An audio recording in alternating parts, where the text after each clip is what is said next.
Hi guys! So as some of you might know from reading my blogs, I also do some creative writing. I've got a couple of films in post-production and pre-production at the moment, but I thought I'd test out some other bits and bobs that I'm writing at the moment. So here's the first one. Her house was far from homely. Between the stink of dog set into every furnishing and the heavy yellowish layer of smoke that tinged the flocked wallpaper with 20 years of Benson and Hedges, the snarl of one family member tossing out a complaint to another, and the constant chatter of a soap in the background, it often felt like there was no room left for her.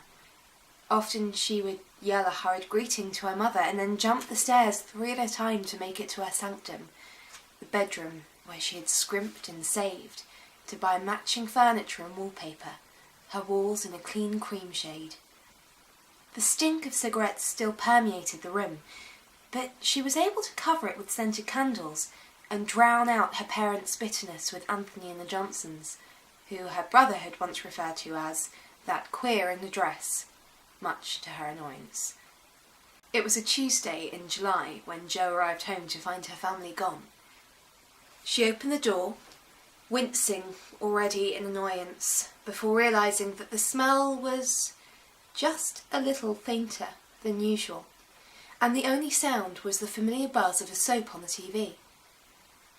She walked into the living room, but it was empty, devoid of her mother, usually sat in the same armchair night after night, chain-smoking and yelling out the wrong answers to £1 Million Drop. Jo picked up the remote and turned the screen off before checking the fridge for a note. Her search yielded nothing, so she grabbed a can of drink and plunked herself on the sofa.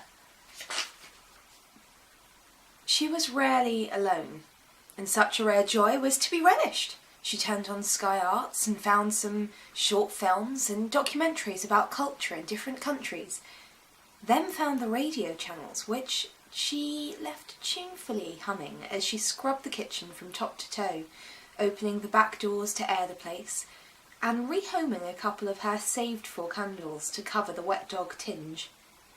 Next she ransacked the cupboards and dug out some chilli powder, sieved tomatoes and frozen garlic, whipping herself up a pasta sauce, which she devoured at the table, savouring the taste so much more distinct than the pre-packaged meals her mother insisted on buying for convenience. As she washed up, she realised a happy hour had passed, with yet still no sign of her parents, or the ancient, flatulent bulldog with his arthritic hips and heavy punt. She sent a text to both parents asking what time they'd be back and if she should prepare some food for them.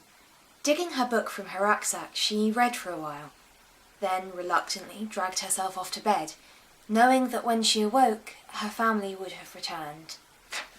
As her eyelids grew heavier, she thought how strange it was that they'd not replied, as they were usually both glued to their devices.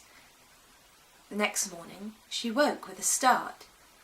The room smelt odd. It smelt clean.